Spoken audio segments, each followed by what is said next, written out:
To help us understand the current situation in Ukraine, let's look back at its modern history. As the dust settled after World War I, Ukraine was defeated and divided, and the Soviets controlled much of the country. In 1922, Ukraine, along with Russia, became the founding members of the Soviet Union. Fast forward to 1932 when the Great Famine began, and up to 10 million Ukrainians starved to death. Part of the reason why it got so bad was because of the policies of the new head of the Communist Party, Joseph Stalin. Then came the Great Terror. 2 waves of Stalinist political repression and persecution resulted in the killing of some 681,000 people, including 80% of the Ukrainian cultural elite and 3/4 of all the Ukrainian Red Army's higher-ranking officers. Then came the outbreak of World War II. German armies invaded the Soviet Union in June 1941, beginning 4 straight years of non-stop total war. In the Battle of Kiev, Axis troops encircled and laid siege to the capital city. More than 600,000 Soviet soldiers were killed or taken captive there.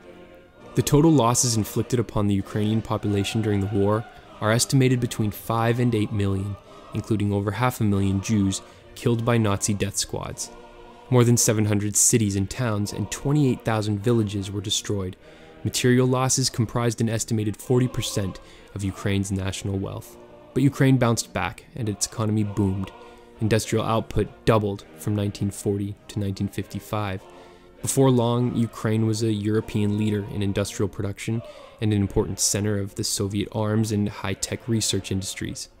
Ukraine was producing many prominent Soviet sports players, scientists, and artists over this period, as well as much of the Soviet leadership, including Leonid Brezhnev, who ousted Khrushchev and became the Soviet leader from 1964 to 1982. On the 26th of April 1986, a reactor in the Chernobyl nuclear power plant exploded, resulting in the worst nuclear reactor accident in history.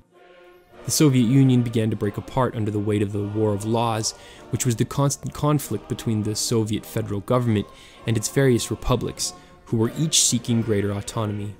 On August 24, 1991, the Ukrainian parliament officially declared independence. But then the economy immediately sank into depression and lost 60% of its GDP from 1991 to 99. A new currency, the hryvnia, was introduced in 1996. The economy was stabilized by the end of the 90s. Corruption under Ukraine's second president set the stage for the 2004 ascendance of then Prime Minister Viktor Yanukovych to the presidency in elections that the Ukrainian Supreme Court ruled were rigged. Yanukovych was then thrown out of power in the peaceful Orange Revolution in favor of opposition leaders Viktor Yushchenko and Yulia Tymoshenko, who became president and prime minister. Yanukovych then regained the prime ministership in 2006, but lost a snap election just a year later that saw Tymoshenko become prime minister again.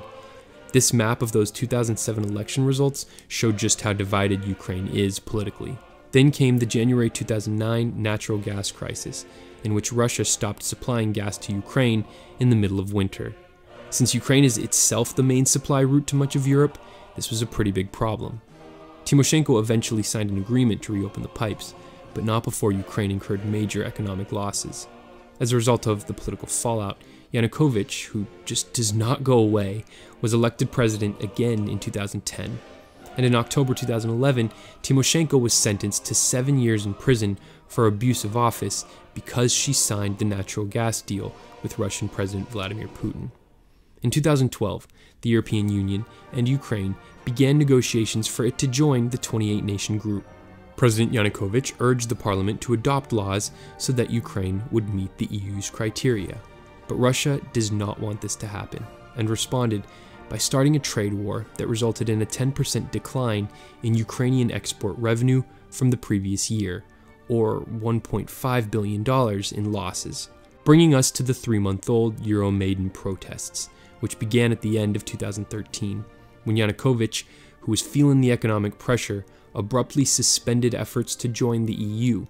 He then turned around and signed an agreement with Putin, who offered $15 billion in financial aid and a 33% discount on Russian natural gas. As a result, the protests have escalated and become more violent, with many now calling for the ouster of Yanukovych and a rejection of the Russian deal in favor of a complete embrace of Europe. Thanks for watching this episode of The Daily Conversation. If you feel all caught up on Ukraine like I do, hit that like button so we can help spread this video. For TDC, I'm Bryce Plank.